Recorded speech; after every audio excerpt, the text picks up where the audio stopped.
Bonjour et bienvenue à cette édition d'Info.tvc, l'hebdo, donc l'édition d'une heure de ce vendredi 5 février. Merci beaucoup d'être avec nous encore une fois aujourd'hui et je suis en compagnie de Zoé Huitala, notre journaliste. Bonjour Émilie. Bonjour Zoé. On va faire le bilan de la COVID en ce 5 février, Zoé. L'état de la situation selon le CIS du Bas-Saint-Laurent en ce 5 février 2021. 2 nouveaux cas aujourd'hui pour un total de 1477, 0 décès. Très bonne nouvelle. 2 hospitalisations en lien avec la COVID-19. 1427 personnes sont maintenant rétablies et 887 tests de dépistage ont été réalisés la veille, soit le 4 février 2021. Dans la vallée de la Matapédia, aucun nouveau cas aujourd'hui pour un total de 50. Oui, bonne nouvelle. Donc 50 cas en un an presque. C'est très bon, là.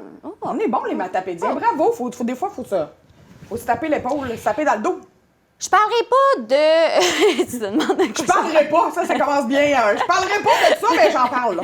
Je parlerai pas de la conférence de presse, le point de presse de mardi soir du gouvernement du Québec parce que j'ai fait un gros résumé. Oui, qu'on a mis en ligne le lendemain matin. Oui, sur la page Facebook, mais en grosso modo, on passe à la zone orange lundi prochain, le 8 février. Le couvre-feu va être à partir de 21h30 jusqu'à 5h du matin à place de 8h. Oui. Puis un rassemblement jusqu'à 8 personnes qu'on peut à l'extérieur. Puis aussi les commerces non essentiels vont pouvoir rouvrir. Et les restaurants. Et les restaurants. Oui, mais pas le sport intérieur, hein? Ouais. C'est un autre dossier. C'est pas le moment, là. C'est pas le moment de chialer. OK. Aide financière supplémentaire de 10 millions pour les transports interurbains par autobus. Mardi passé, vous vous en souvenez, je vous ai parlé du fait que Keolis viendra plus dans la région à partir du 7 février prochain. Donc, ce soutien-là est vraiment apprécié. Oui.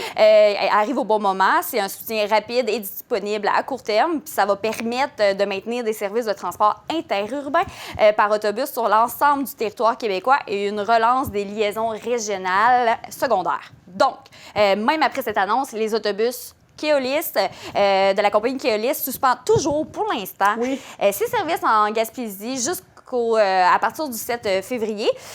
Ils sont en train d'évaluer, il semblerait, la situation avec la nouvelle aide financière. Donc, pour l'instant, on ne le sait pas. Bonne nouvelle, mais toujours rien de changé de ce côté. Pour l'instant, rien. À partir de samedi, donc demain, surveillance accrue des motoneigistes.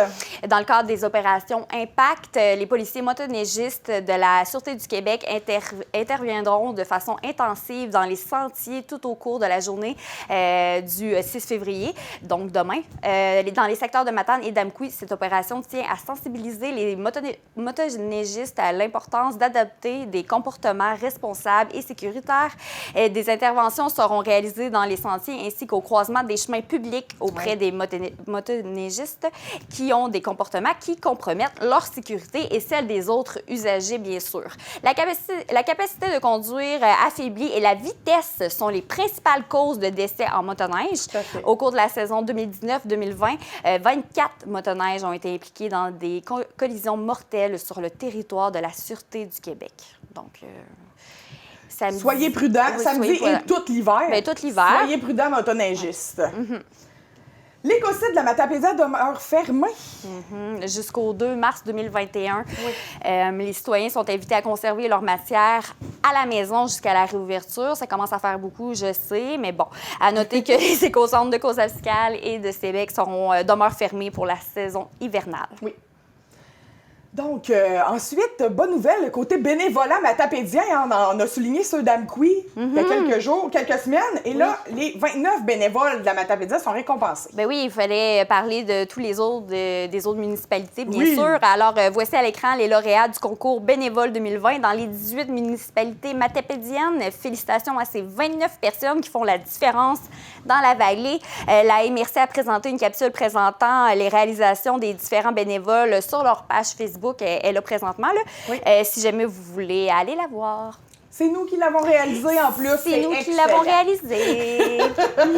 Télé-Radio-Don, qui a eu lieu le 17 janvier dernier sur nos ondes, entre autres, t'as les résultats. La ressource d'aide aux personnes handicapées du Bas-Saint-Laurent, Gaspésie et Île-de-la-Madeleine est plus qu'heureuse de vous dévoiler les lauréats finaux de son 24e Télé-Radioton. C'est 291 991 $ qui ont été amassés pour l'aide aux personnes handicapées de notre grand territoire. Il s'agit d'un résultat très réjouissant pour l'organisme, considérant que l'objectif visé était de 250 000. Wow! Donc, ils ont dépassé leur objectif. Vraiment. Le confinement à la maison, selon eux, a certainement eu un impact positif.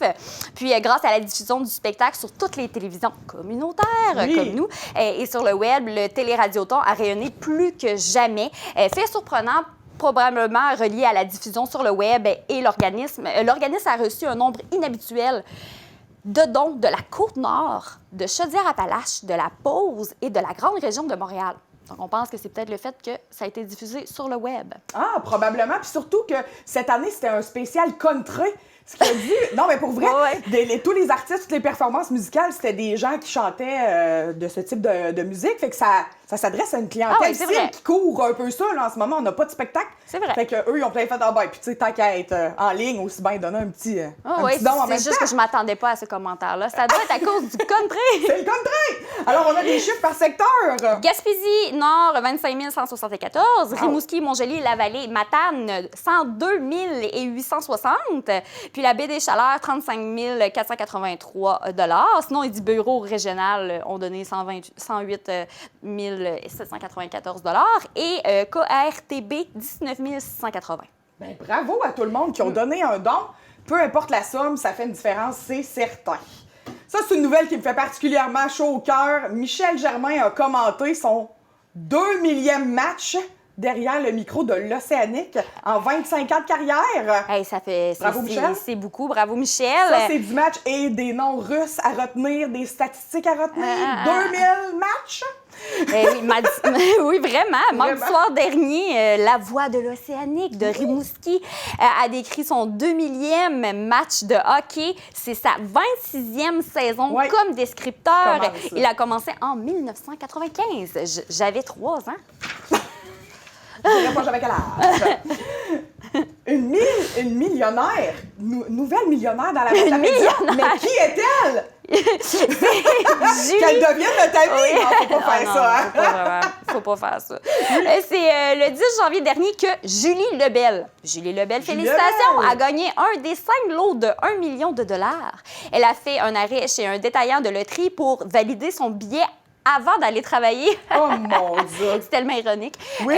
Le billet provient de l'épicerie Mario-Roy d'Amqui, à côté de l'Arena d'Amqui. Oui. Le détaillant reçoit toujours 1 % du gain. C'est hot. Alors, l'épicerie Mario-Roy d'Amqui recevra 10 000 $. Hey, malade! Mettons-nous à vendre de la loterie. En plus, hein, cette épicerie-là est beaucoup... les gens vont beaucoup là pour ramasser aussi pour acheter des petits repas pour emporter. Oui, vraiment. L'école secondaire va souvent là. Oui. Donc, 10 000 $, ça se prend vraiment bien pour une épicerie. C'est excellent. Tout à fait. Ben, puis bien sûr, bravo à Mme Lebel. Je parle plus de l'épicerie. C'est ça, bravo Mme Lebel. Si jamais vous avez trop d'argent à la télévision communautaire, on prend les dons. Bon, c'est fait. C'est dit. Donc, le Parc régional de Val-d'Irène ouvre une journée de plus par semaine. Jusqu'à la semaine de relâche, on va pouvoir skier le jeudi également. C'est une très bonne nouvelle. Oui. Alors maintenant, on peut skier ou faire de la planche à neige 4 jours par semaine, soit le jeudi, vendredi, samedi et dimanche. Cool! Ben merci beaucoup, Zoé, pour ce tour de l'actualité. Il y avait beaucoup de nouvelles aujourd'hui. On s'en va à une courte pause, tu as réalisé des entrevues pour nous et on vous revient tout de suite après.